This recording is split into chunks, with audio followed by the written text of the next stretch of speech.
Welcome to the brief introduction to localization.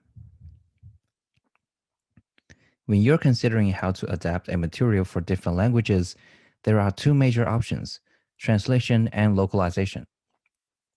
Translation refers to the conversion of written text from one language to another, while localization is the process of making a product or message resonate with a specific target culture, as if it were created there in the first place.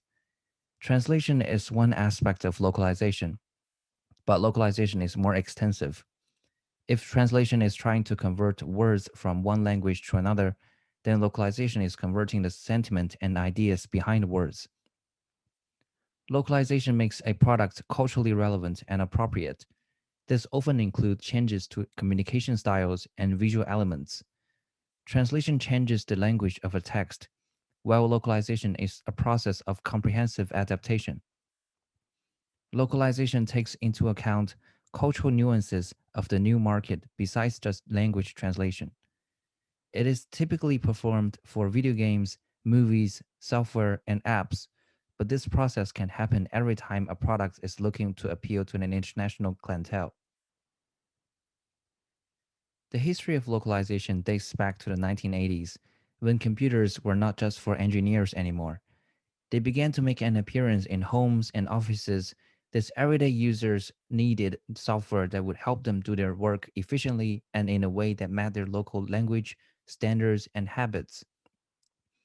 When computers companies like Dell and Microsoft were developing software for the international market, they also wanted to adapt their software to specific markets and audiences. And so they created the concept of localization in the process.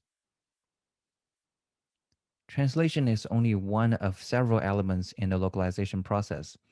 In addition to translation, the localization process may also include adapting design and layout to properly display translated text in the language of the target market, adapting sorting functions to the alphabetical order of a specific market, changing formats for date and time, addresses, numbers, currencies for specific target audiences, adapting graphics to suit expectations and tastes of a target audience, and modifying content to suit the tastes and consumption habits of a target locale.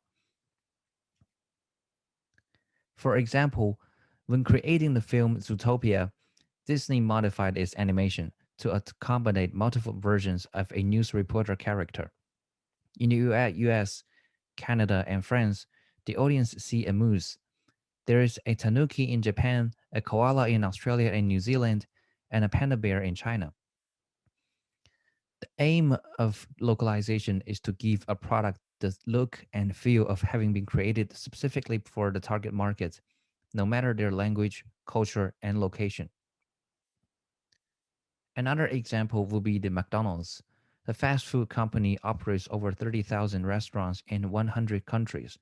Many of McDonald's restaurants in Israel serve kosher food and drink and close during Jewish holidays. McDonald's also opened meat-free restaurants in India, a country in which many of the population does not eat beef or pork. The menu also vary considerably across the globe to cater for local tastes, laws, and regulations. In all these cases, McDonald's has maintained its global brand identity but tailored its products and services for local markets. Here are just a few of the important considerations that translators need to address when localizing a product. Naming conventions, such as whether to put given name or family name first, telephone number formats, date and time formats, currency which would need converting into an appropriate value in a local currency, writing direction, which is left to right for many languages, but right to left in Hebrew and Arabic, and vertical in some Asian languages. System of measurement, such as metric or imperial, punctuation, such as quotation marks in English and low quotes in German, and symbols, including check marks, stop signs, and the use of color to convey information. And that's pretty much all the basic information about localization. Thank you for watching.